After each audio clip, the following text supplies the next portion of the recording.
உலகெங்கும் வாழ்ந்து கொண்டிருக்கின்ற அனைத்து நேயர்களுக்கும் டாக்டர் சதீஷினுடைய அன்பார்ந்த வணக்கங்கள் மற்றும் வாழ்த்துக்கள்.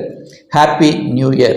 இந்த 2024 ஆண்டினுடைய முதல் மாதமாகிய இந்த ஜனவரி மாதத்தினுடைய பலன்கள் தான் டீட்டெயிலாக பார்க்க போகிறோம்.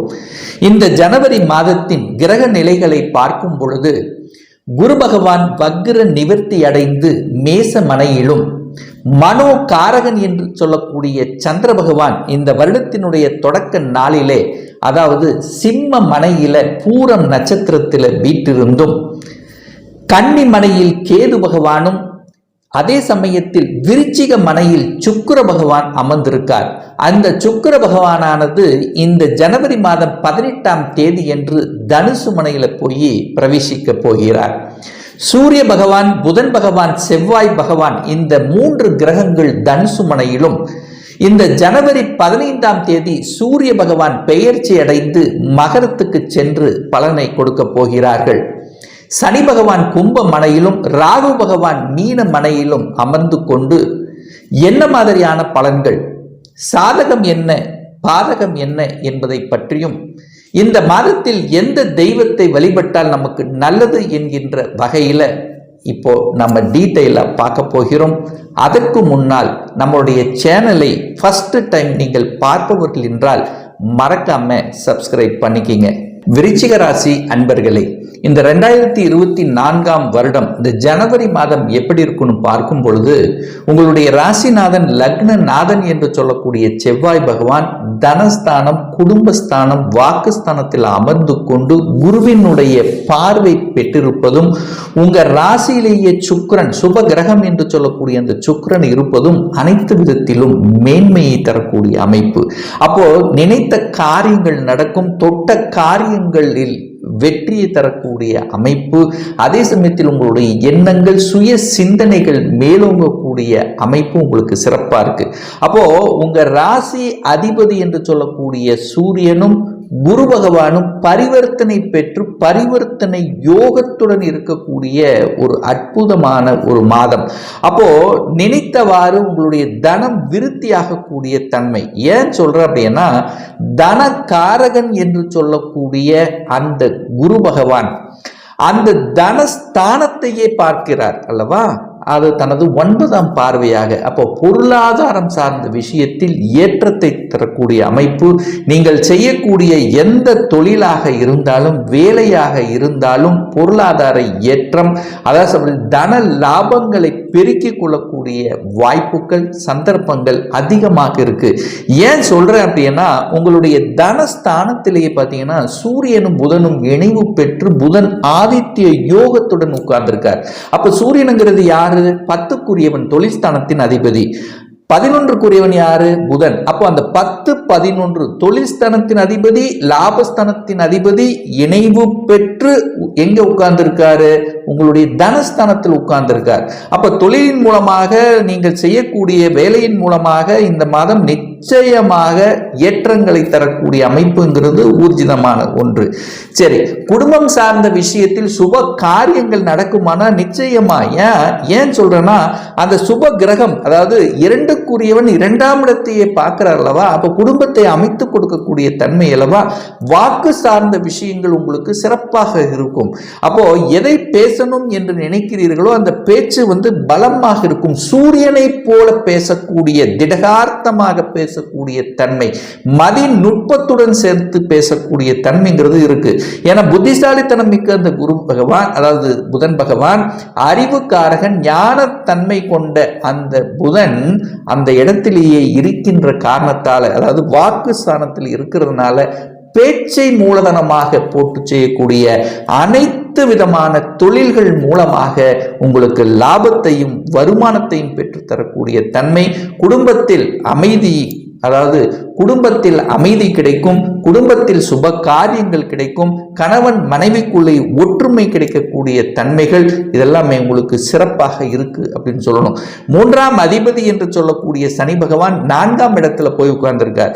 அப்ப 3க்குரியவன் தனக்கு 2ஆம் இடத்தில் இருக்கின்ற காரணத்தால உங்க முயற்சியினால உங்களுக்கு, அதாவது நீங்கள் எந்த முயற்சியில் தடைபட்டு கொண்டிருக்கிறோ அந்த முயற்சியை எடுத்து செய்தால் உங்களுக்கு வெற்றி கிடைக்கக்கூடிய தன்மையை உருவாக்கும். அதே சமயத்தில் பிரயாணங்கள் மூலமாக அனுகூலம், ஆதாயம் ஏற்படுத்தும். தூரதேச பிரயாணங்கள் ஏற்படுத்தக்கூடிய சந்தர்ப்பங்கள், அதாவது புதியதாக ஒப்பந்தங்கள் கிடைக்கக்கூடிய வாய்ப்புகள், சந்தர்ப்பங்கள், இசை சம்பந்தப்பட்ட துறைகள், எழுத்து சம்பந்தப்பட்ட, பேச்சு சம்பந்தப்பட்ட இந்த துறையின் மூலமாக அனுகூல வாய்ப்புகள், முன்னேற்றத்தை தரக்கூடிய தன்மை. 4ஆம் அதிபதி 4ஆம் இடத்திலேயே வலுப்பெற்றிருக்கார். அப்ப சுகஸ்தானத்தை பெருக்கிக் கொள்ளக்கூடிய அமைப்பு. ஆனால் சனி பகவான் 4ஆம் இடத்தில் இருக்கிறதுனால உங்களுக்கு அர்த்தாஷ்டம சனியாக இருக்கின்ற காரணத்தால கொஞ்சம் உடல்நல தொந்தரவுகள் அப்பப்போ பளிச்சிடும். அப்போ உடற்பயிற்சி என்பது இன்றியமையாத ஒன்றுங்கிறதை ஞாபகத்தில் வைத்துக் கொள்ளுங்கள் இந்த விருச்சிக ராசி அன்பர்களுக்கு. அப்போ சனி பகவான் 4ஆம் இடத்திலிருந்து சில தடைகளை கொடுத்து கொண்டிருப்பார். இப்போ வீடு கட்டினீங்க, வீடு கட்டினது கொஞ்சம் பணம் சரியாக இல்லை, கொஞ்சம் பாதியிலேயே நிற்கிது, வங்கியில் அப்ளை பண்ணியிருக்க, இந்த மாதம் அது சக்சஸ் ஆகுமா அப்படின்னு கேட்டீங்கன்னா நிச்சயமாக சக்சஸ் ஆகக்கூடிய வாய்ப்புகள் இந்த மாதம் பிரகாசமாக இருக்கிறது. அதே சமயத்தில் பார்த்தீங்கன்னா ராகு 5ல் இருக்கார். 5ஆம் இடத்தில் இருக்கின்ற ராகு குழந்தைகளுடைய நலத்தை கெடுத்து விடுமா அப்படின்னு நீங்க நினைக்கலாம். ஆனால் குருவினுடைய வீட்டில் இருக்கக்கூடிய ராகு பெரிய தீங்கை ஒன்றை ஏற்படுத்தாது. ராகு குழந்தைகளுக்கு வெளிநாட்டுக்கு அனுப்பி வைக்கும். வெளிநாட்டில் போய் படிக்கணுங்கிறது முயற்சி எடுக்கின்ற அத்தனை விருச்சிக ராசி அன்பர்களுக்கும் சக்சஸ் ஆகக்கூடிய வாய்ப்புகள். குழந்தை பிறப்புல தடைகளை கொடுத்து கொண்டிருந்தது, ஒரு ட்ரீட்மெண்ட்னால எனக்கு சக்சஸ் ஆகுமா அப்படின்னு கேட்டீங்கன்னா நிச்சயமா சக்சஸ் ஆகும். ஏன்னா ராகுங்கிறது, அதாவது குரு அப்படிங்கிறது செயற்கை, ராகுங்கிறது இயற்கை. அப்ப குருவினுடைய வீட்டில் ராகு இருக்கின்ற காரணத்தால செயற்கை முறையில் குழந்தை பிறப்பு அப்படிங்கிறது சாத்தியமான ஒன்று அப்படிங்கிறதையும் நீங்கள் மனதில் பதிய வைத்துக் கொள்ளுங்கள். அப்போ குழந்தைகளினுடைய நலன்கள் திருப்திகரமாக இருக்கும், குழந்தைகளுடைய படிப்பு நல்லா இருக்கும் அப்படிங்கிறத அமைப்பு. குரு 6ல் இருக்கின்ற காரணத்தால அந்த 12ஆம் இடத்தை பார்க்கறதுனால நீங்கள் வெளிநாட்டில் போய் செட்டில் ஆகணும் அல்லது வெளிநாட்டில் வேலைக்கு போகணும் என்று ஆசைப்பட்டு கொண்டிருந்தவர்களுக்கெல்லாம் அந்த ஆசைகள் பூர்த்தியாகக்கூடிய வாய்ப்புகள். வெளிநாட்டில் அதாவது வெளிநாட்டிலேயே செட்டில் ஆகணும், ஒரு பிஆர் அப்ளை பண்ணி நான் காத்து கொண்டிருக்கேன், அதுக்கான ஒரு முயற்சி எடுத்து கொண்டிருக்கேன், சக்சஸ் ஆகுமானா நிச்சயமா சக்சஸ் ஆகக்கூடிய வாய்ப்புகள், சந்தர்ப்பங்கள் சிறப்பாக இருக்கு. ஆனால் கடன் மட்டும் தன்னுடைய கெப்பாசிட்டிக்கு மேலே போயிடக்கூடாது. ஏன்னா 6-12 தொடர்பு ஏற்படுறதுனால கடனை வாங்கி கடனை அடைத்தல் அப்படிங்கிற நிகழ்வுங்கிறது ஏற்படுத்தும். அதே சமயத்தில் அந்த எதிரி சம்பந்தப்பட்ட விஷயத்துல கொஞ்சம் ஜாக்கிரதையாக இருக்கணும், கொஞ்சம் ஏமாந்துடக்கூடாது அப்படிங்கிறதையும் நீங்கள் மனதில் பதிய வைத்துக் கொள்ளுங்கள். இந்த 7ஆம் அதிபதி என்று சொல்லக்கூடிய சுக்கிர பகவான் உங்களுடைய, அதாவது ராசியிலேயே இருக்கின்ற காரணத்தாலும் அந்த ராசியில இருந்து 7ஆம் இடத்தை பார்க்கின்ற காரணத்தால கலத்திர காரகன் தான் அந்த சுக்கிரன். திருமணஸ்தானத்தை பார்க்கிறார் அல்லவா, குரு பகவான் அதாவது குடும்பஸ்தானத்தை பார்க்கிறார் அல்லவா. அப்போ குடும்பத்தை இணைத்துக் கொள்வதற்கும் திருமணம் போன்ற சுப காரியங்கள் செய்து கொள்வதற்கும் ஒரு ஏற்ற மாதமாக உங்களுக்கு தென்படுகிறது. உங்களுக்கோ உங்க குடும்ப உறுப்பினர்களுக்கோ சுப காரியங்கள் செய்யக்கூடிய வாய்ப்புகள். 8ஆம் அதிபதியான அந்த புதன் பகவான் குடும்பஸ்தானத்தில் இருக்கிறதுனால பணம் கையாளுகின்ற விஷயத்தில் மட்டும் கொஞ்சம் ஜாக்கிரதையாக இருக்கணும். முன்பின் தெரியாத நபர்கள், இந்த ஷேர் மார்க்கெட், இந்த மாதிரியான தன்மையில் பார்த்தீங்கன்னா சின்ன சின்ன தொந்தரவுகள் வருவதற்கான வாய்ப்புகள். அப்போ சரியான ஒரு திட்டம் தீட்டுவது என்பது இன்றியமையாதுங்கிறதையும் ஞாபகத்தில் வைத்துக் கொள்ளுங்கள். 9க்குரியவன் என்று சொல்லக்கூடிய சந்திரன் இந்த மாதத்தினுடைய தொடக்கத்திலேயே 10ஆம் இடத்தில் அமர்ந்து குருவின் பார்வை பெற்றிருக்கின்ற காரணத்தால தந்தையின் மூலமாக நல்ல பல அனுகூலங்கள், மேன்மைகள் தரக்கூடிய அமைப்பு, பாக்கியங்கள் கிடைக்கக்கூடிய வாய்ப்புகள். நீங்கள் எந்த பாக்கியத்தை நினைத்து கொண்டு அதற்கான பிரார்த்தனை வைத்து கொண்டு ரொம்ப நாளா அது நடக்காமல் இருந்ததோ அந்த காரியம் இந்த மாதம் உங்களுக்கு சக்சஸ் ஆகும். ஒரு நல்ல செய்திகள் கொடுக்கக்கூடிய தன்மை. 10ஆம் இடத்தை குரு பார்க்கறதுனால தொழில் மாற்றம், வேலை மாற்றம், உத்தியோக மாற்றம், இந்த மாதிரி எந்த மாற்றங்கள் வந்தாலும் அது நல்ல மாற்றமாகவே உங்களுக்கு அமையும். இதுவரைக்கும் ஒரு நல்ல வேலை கிடைக்கல, வேலை அப்ளை பண்ணி காத்து கொண்டிருக்கேன்னா இந்த மாதத்தினுடைய இறுதியில் நிச்சயமாக உங்களுக்கு பிடித்தவாறு ஒரு நல்ல வேலை கிடைக்குங்கிறதுல மாற்று கருத்தும் இல்லை.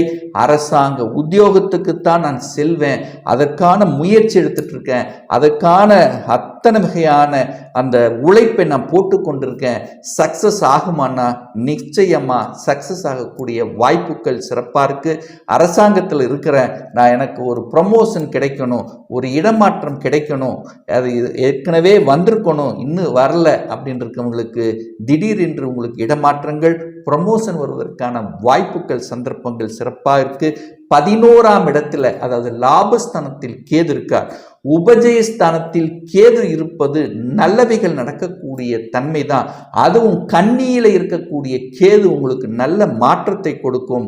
அதாவது லாபஸ்தானத்தில் இருக்கிறதுனால, ஞான காரகனுங்கிறதுனால, அந்த கேதுங்கிறது யாரும் புரிந்து கொள்ள முடியாத ஒரு கிரகம்ங்கிறதுனால அந்த மருத்துவத்துறைக்கு காரகன், அதாவது மருத்துவம் சம்பந்தப்பட்ட ஒரு கிரகம் கேதுங்கிறதுனால மருத்துவத்தில் இருக்கின்றவர்கள் அல்லது அந்த உடல்நலம் சார்ந்த விஷயத்தில் அந்த மருத்துவம் சார்ந்த அந்த இதை எடுத்துக்கொண்டிருந்தவர்களுக்கெல்லாம் சரியாக கூடிய வாய்ப்புகள் இருக்கு. யாரெல்லாம் மருத்துவத்துறைக்கு செல்லணும், ஒரு நீட் எக்ஸாம் எழுதணும், சக்சஸ் ஆகுமானா இந்த வருடம் இந்த மாதத்திலிருந்து நீங்கள் எடுக்கக்கூடிய அத்தனை முயற்சிகளும் சக்சஸ் ஆகுங்கிறதுல எந்தவித மாற்று கருத்தும் கிடையாது. உங்களுடைய ரகசியம் என்ன இருக்கிறதோ அந்த ரகசியத்தை நீங்கள் பேணி காக்கணுங்கிறத மட்டும் ஆழமாக மனதில் பதிய வைத்துக் கொள்ளுங்கள். ஒரு நல்ல தெய்வ வழிபாடு அப்படின்னு எடுத்துக்கொண்டால் உங்க ராசிநாதன் என்று சொல்லக்கூடிய செவ்வாய், அப்போ ஒவ்வொரு செவ்வாய்க்கிழமை என்று முருகப்பெருமானை சென்று வழிபடும் போது நீங்கள் மனதில் இருந்து வந்த அத்தனை விதமான முயற்சிகள், நீங்கள் எடுக்கக்கூடிய காரியங்கள் தங்கு தடையின்றி நடக்குங்கிறதுல எந்தவித மாற்று கருத்தும் கிடையாது.